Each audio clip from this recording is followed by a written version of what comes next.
Oke, shalom. Selamat berjumpa lagi dengan saya di mata kuliah Hermeneutik Perjanjian Baru. Dan kali ini kita akan melanjutkan pembahasan dan mata kuliah kita, teman-teman, sehubungan dengan cara menghermeneutik atau cara menafsir surat-surat Perjanjian Baru.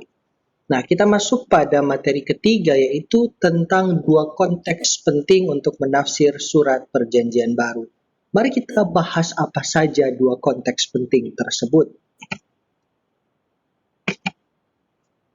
Oke, sudah ada di layar teman-teman ya. Dua konteks tersebut adalah konteks historis dan konteks sastra. Sekali lagi, konteks historis dan konteks sastra. Aduh, minta maaf, kenapa ini? Ya, minta maaf ya teman-teman, ada sedikit hang laptop saya, tapi tetap masih bisa dilanjutkan. Sekali lagi, konteks historis dan konteks sastra. Seperti apa pembahasan dari dua konteks ini? Mari kita bahas secara bersama. Mari kita start dari konteks historis ya. Konteks historis tentu karena dia disebut sebagai konteks historis, maka ini tidak lepas dari bahasan sejarah. Ini tidak lepas dari perbincangan tentang masa lampau dan hubungannya dengan masa kini. Oleh sebab itu, ketika hendak membuat tafsiran dari surat Perjanjian Baru atau melakukan sebuah kerja hermeneutik, maka teman-teman wajib untuk memperhatikan konteks historis ini. Nah, dalam langkah penafsirannya untuk memperhatikan mengenai konteks historis, maka teman-teman harus memulainya dengan membuat rekonstruksi sementara. Apa maksudnya membuat rekonstruksi sementara? Teman-teman akan membuat semacam replika sementara di kepala Anda tentang bagaimana konteks dari sejarah ketika teman-teman hendak menafsir surat Perjanjian Baru yang akan teman-teman tafsir ya. Jadi untuk membuat rekonstruksi sementara, teman-teman perlu dua langkah yang penting. Yang pertama adalah kumpulkan informasi-informasi penting tentang alamat surat ya. Jadi bagaimana teman-teman akan mengumpulkan informasi-informasi penting tentang alamat surat? Jadi misalnya contoh ketika Paulus menulis suratnya kepada jemaat di Korintus, maka teman-teman perlu mengumpulkan informasi-informasi holistik, komprehensif sehubungan dengan apa yang sedang terjadi di jemaat Korintus pada waktu ketika Paulus menulis suratnya, bagaimana keadaan kota tersebut, dan informasi-informasi penting lain yang menurut teman-teman sangat diperlukan dalam penafsiran tersebut. Nah, sehingga ketika informasi-informasi itu sudah dikumpulkan, maka teman-teman perlu juga untuk membaca keseluruhan surat dalam sekali duduk. Apa maksudnya membaca keseluruhan surat dalam sekali duduk? Maksudnya adalah teman-teman misalnya akan menafsir surat 1 Korintus. Maka untuk membuat rekonstruksi sementara, teman-teman perlu membaca 1 Korintus itu sekaligus tanpa putus dalam sekali duduk begitu. Sehingga informasi-informasi yang akan teman-teman cerna, kisah yang akan teman-teman gapai dari surat tersebut, itu akan langsung teman-teman pahami, tidak terputus-putus. Jadi jangan misalnya Anda memutuskan untuk membaca surat 1 Korintus malam ini sampai pasal 3 ya sudah, sisanya nanti saya lanjutkan besok. Jangan seperti itu ya teman-teman, dalam upaya untuk membuat rekonstruksi sementara untuk menafsir surat-surat Perjanjian Baru, khususnya dalam contoh tadi teman-teman akan menafsir surat 1 Korintus, maka 1 Korintus ini harus dibaca dalam sekali duduk, satu kali baca, sehingga informasi-informasi komprehensif itu terkumpul sekaligus, tidak dalam part-part yang terpisah. Nah, ketika dua langkah ini, pertama mengumpulkan informasi dan kemudian baca keseluruhan surat, sudah teman-teman lakukan, maka apa yang akan teman-teman hasilkan dan dapatkan dari pekerjaan ini adalah kalian akan paham kisah di balik surat. Ingat teman-teman, karena ini surat, karena bentuk sastranya surat, karena bentuk kitabnya adalah surat, maka ini bukanlah sebuah narasi. Ini bukan kitab naratif. Kita tidak akan menjumpai cerita yang gamblang seperti misalnya di kitab Kejadian atau kitab Kisah Para Rasul. Ada kisah di sana, ada narasi di sana yang ditampilkan oleh penulis. Tapi karena ini surat, tidak ada narasi di situ. Nah, bagaimana kita memahami narasi, bagaimana kita mendapatkan kisah di balik teks tersebut, maka kita perlu membuat rekonstruksi sementara tadi. Sehingga ketika dua langkah itu, kumpulkan informasi dan baca keseluruhan surat, sudah teman-teman lakukan, maka apa yang akan kalian dapatkan adalah pemahaman terhadap kisah di balik teks tersebut, kisah di balik surat. Jadi misalnya tadi kitab 1 Korintus, teman-teman akan paham apa kisah di balik kitab 1 Korintus ini. Kenapa Paulus mengeluh dengan begitu kuat? Kenapa Paulus sampai marah-marah? Kenapa Paulus mengatakan bahwa dia bergumul dengan jemaat yang ada di Korintus? What happened? Ya, ada apa? Nah, kalau teman-teman sudah melakukan dua langkah ini, maka kalian akan paham kisahnya. Nah, mari kita lanjut ya teman-teman. Nah, ini tujuan yang akan kalian dapatkan juga dari melakukan dua langkah tadi ya. Jadi ini sebagai wujud dari membuat rekonstruksi sementara. Nah, yang pertama, ketika teman-teman mengumpulkan informasi-informasi penting tentang alamat surat, misalnya dalam contoh tadi adalah kitab 1 Korintus, maka tujuannya adalah untuk memproyeksikan keadaan kota tujuan surat pada konteks waktu itu. Jadi buat proyeksi di kepala Anda, kira-kira bagaimana kota atau keadaan kota alamat penulisan pada saat pada waktu itu, pada waktu penulisannya. Ingat teman-teman, di sini ini bukan flash, ini bukan gabu ya. Jadi jangan asal-asal di sini. Karena ini adalah sebuah penelitian ilmiah, maka teman-teman di bagian sini perlu diperkaya dengan literatur. Bacalah buku pengantar, baca buku sejarah, baca buku-buku lain yang berhubungan dengan hal ini, sehingga ketika teman-teman mencari informasi tentang alamat surat, informasi-informasi penting tentang kota tujuan surat, maka teman-teman tidak mengarangnya, teman-teman tidak memproyeksikan sesuatu yang ngawur, tapi benar-benar memproyeksikan sesuatu yang dicatat oleh sejarah, dicatat dalam buku, dan tentu saja bisa dipertanggungjawabkan secara ilmiah dan akademis. Nah, di bagian sini teman-teman, ketika teman-teman akan memproyeksikan keadaan kota tujuan surat pada konteks waktu itu, maka ingat bahwa konteksnya adalah waktu itu, masa lampaunya kita. Jadi ingat bahwa waktu itu bisa merubah segala sesuatu ya. Tidak cuma merubah perasaannya ke kamu ya. Tidak cuma merubah hatinya yang sudah membatu. Tidak hanya seperti itu. Tapi waktu juga akan bisa merubah keadaan satu kota. Waktu akan bisa merubah banyak konteks yang sedang terjadi atau akan terjadi. Nah teman-teman, dalam konteks ini saya contohkan misalnya, ketika orang mendengar kata Roma, ya, ketika orang mendengar negara atau kota Roma, kalau zaman sekarang, maka orang tentu akan langsung berpikir, ketika saya menyebutkan Roma, untuk konteks sekarang, orang pasti akan langsung terpikir Vatikan, ya. Jadi Roma sekarang adalah sebuah negara yang di mana kekristenan itu bertahta dengan sangat kuat, ya. Jadi Roma kini menjadi daerah atau wilayah di mana kekristenan memegang kendali yang cukup besar. Tapi kalau orang bicara dalam konteks perjanjian baru dan saya menyebutkan kota Roma, maka konteksnya akan sangat berbeda dengan masa kini. Waktu itu kekristenan benar-benar ditindas dan diinjak. Kota Roma menjadi mimpi buruk untuk orang-orang Kristen. Sehingga dari sini kita melihat bahwa waktu bisa merubah keadaan kota secara sangat signifikan. Perubahannya bisa dikatakan 180 derajat ya. Jadi dari neraka untuk orang Kristen kini menjadi surga untuk orang Kristen.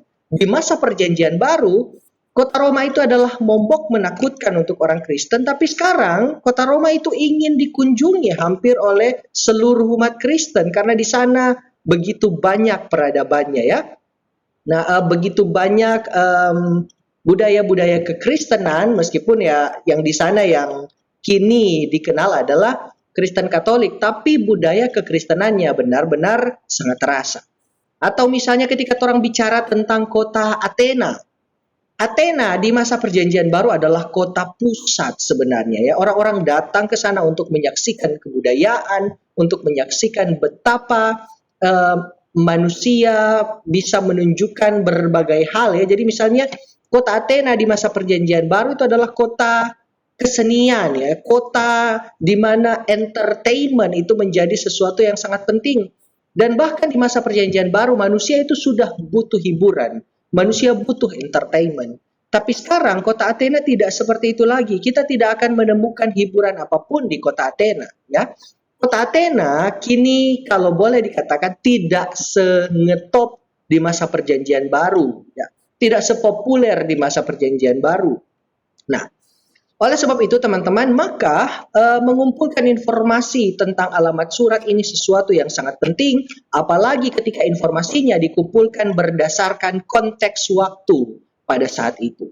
Nah, selanjutnya teman-teman, yang kedua adalah tentang bagaimana kita membaca keseluruhan surat dalam sekali duduk ya. Jadi baca surat itu dalam satu kali duduk, satu kali baca sampai dia selesai, non-stop begitu ya. Jadi misalnya tadi dicontohkan 1 Korintus, baca 1 Korintus itu sampai selesai, jangan berhenti-berhenti. Dari sini kita akan memperoleh pengetahuan yang komprehensif, yang tidak putus-putus, yang tidak parsial mengenai surat yang akan kita tafsir atau surat tujuan dari kota tujuan dari surat tersebut. Nah, jadi tujuannya adalah mengapa kita harus membaca tanpa putus, membaca dalam sekali duduk. Tujuannya adalah untuk merekonstruksi persoalan dalam surat. Kita perlu membongkar masalah dalam surat. Ya, di sini saya selalu mengatakan untuk ketika menafsir kita perlu mencurigai teks. Jadi jangan hanya pasangan Anda yang Anda curigai, kage dia suah hugel, kage dia suah lain, kage dia fuckboy, kage dia fuckgirl, dan sebagainya. Jangan cuma seperti itu, tapi Anda perlu mencurigai teks. Ingat teman-teman bahwa yang saya minta di sini adalah dicurigai ya. Kenapa teks itu perlu dicurigai? Karena teks Alkitab meskipun spanggal, meskipun sedikit kalimatnya, tapi menyimpan beribu makna, menyimpan beribu pesan ya. Sehingga di sini di balik mencurigai teks kita akan mencoba menemukan makna-makna tersembunyi di balik teks. Tapi kita juga akan mencoba untuk memahami kisah di balik teks ya, seperti yang sudah dijelaskan sebelumnya tadi. Sehingga ketika teman-teman sudah mengumpulkan informasi tentang alamat surat dan kemudian sudah membacanya tanpa putus, membacanya dalam sekali duduk, maka kita akan menarik sebuah benang merah. Kita akan mampu menarik sebuah benang merah, kita akan mampu menyambungkan antara sejarah dan kisah yang diperoleh melalui rekonstruksi. Jadi antara sejarah yang orang baca di buku dan kisah yang orang baca di teks Alkitab itu bisa kita sinambungkan, ada benang merahnya, nyambung, sehingga penelitian ini adalah penelitian yang benar-benar valid ya. Kenapa valid? Karena tidak ada yang kita sepelekan. Alkitabnya sebagai bagian dari teologi Kristen, dasar teologi Kristen, sekaligus juga buku-buku sejarah ya. Kita tidak akan menjadi orang Kristen yang seperti apa ya, yang kalau boleh dikatakan orang Kristen yang buta ya. Jadi beriman saja pada Alkitab dan hilangkan segala macam buku sejarah. Bukan seperti itu ya. Tugas kita dalam penafsiran adalah untuk menyambungkan. Iman kita adalah iman yang mampu menyambungkan antara apa yang dikatakan oleh Alkitab sebagai dasar teologi Kristen dan buku-buku sejarah ya. Itu orang Kristen yang hebat. Bukan ketika stuck dengan iman kita akan mengatakan oh Alkitab yang benar dan buku-buku yang lain itu salah. Tidak seperti itu ya. Iman yang benar akan mencoba untuk menyambungkan antara Alkitab dan buku-buku sejarah sehingga Alkitab bisa diterima dalam konteks kacamata akademik. Oke, lanjut ya teman-teman. Setelah konteks historis, kita akan membahas yang namanya konteks sastra ya. Di konteks sastra ini, setelah teman-teman merekonstruksi permasalahan dalam teks tadi, merekonstruksi masalah, ketika itu sudah selesai, maka lanjutkanlah dengan melacak argumen penulis ya.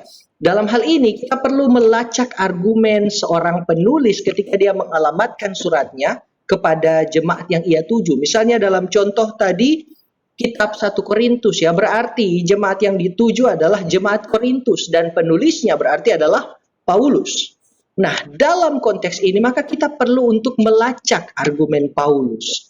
ketika dia menulis itu ke jemaat yang ada di Korintus, apa maksudnya?